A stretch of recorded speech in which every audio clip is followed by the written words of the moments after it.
On March 11, 2011, the lives of the Japanese were destroyed by a lethal earthquake and tsunami that altered population for many years to come.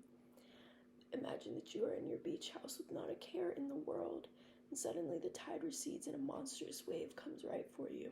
Terrifying, right? In 2011, an earthquake with a 9.1 magnitude struck the northeast coast of Honshu in the Japan Trench. The earthquake was catalyzed by thrust faulting on the subduction zone plate boundary between the Pacific and North American plates. The Richter scale, according to the National Centers for Environmental Information in 2019, states that the Richter scale measures the amplitude of an earthquake. Since the area already had high rates of seismic activity, the generation of a tsunami was very likely. While I'm aware that everyone knows what a tsunami is, I will expand on the technological aspect of the wave and different precautions that can be taken to avoid mass tragedy. How does a tsunami form? Tsunamis begin far off the coast due to seismic shifts, earthquakes, volcanoes, and landslides. As the seabed moves, the water above becomes displaced, and according to the National Oceanic and Atmospheric Administration in 2019, the sudden displacement creates waves that radiate at an outward angle and directions away from the source, even crossing ocean basins in the process. Tsunamis are only dangerous when they approach land. According to the National Geographic Society in 2016, this model shows the wave progression, and it shows how it begins with a smaller amplitude and a longer wavelength and high speed, and as it comes towards the coast, the wavelength strengthens and the amplitude becomes greater as the depth of the coast relinquishes.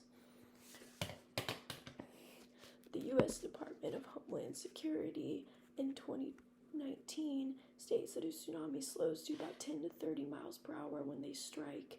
They usually stay less than 10, but they can increase up to 100 miles per hour. They're particularly destructive due to their speed, volume, and the amount of debris that they carry. And next, I will discuss the Japanese tsunami, which occurred on March 11, 2011. It was catalyzed by a 9.1 magnitude earthquake below the Pacific Ocean. According to the National Center of Environmental Information in 2020, the Tohoku tsunami produced waves of height of 40 meters, and since Japan is an island, it suffered immense damages to infrastructure and population with over 15,000 deaths.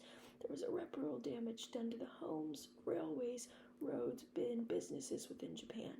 The wave also caused the meltdown of a nuclear reactor at the Fukushima Daiichi nuclear power plant, releasing many toxic and radioactive materials into the environment, forcing mass evacuation and the continuation of loss for the Japanese. The earthquake had a magnitude of this elevation, and the tsunami was very abrupt for the Japanese community, which sparked mass tragedy that could have been less detrimental with the installation of proper preventative technique.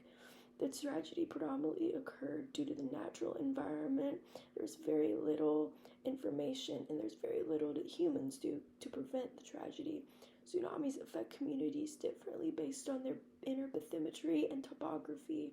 Coastal communities will use different methods than inland communities for preventative structures, such as engendering hazard assessment maps, which are essential in determining where the individuals and vital community assets are risk-wise in order to focus restoration and mitigation efforts to the areas that are most needed.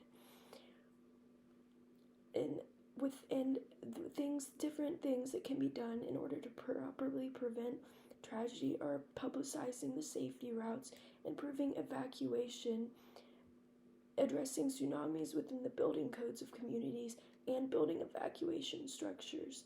All of these possible solutions can be employed to diminish the effects of the tsunami. Although tragedy cannot be avoided in its entirety, it is always wise to plan ahead in situations like these. Today, we have discussed the formation of the tsunami, the Japanese tsunami, which occurred on March 11, 2011, and different preventative measures that can improve and be effective against the demolition that tsunamis carry. I could not imagine being in a tsunami, especially not at my beach house. Could you? These waves are very huge and very dismantling to population and the lives of individuals. They would destroy everything in their path, but everything can be rebuilt just like Japan did after the decimation of the wave. And even though the waves are large and ravaging, there are always restoration methods and memories that can keep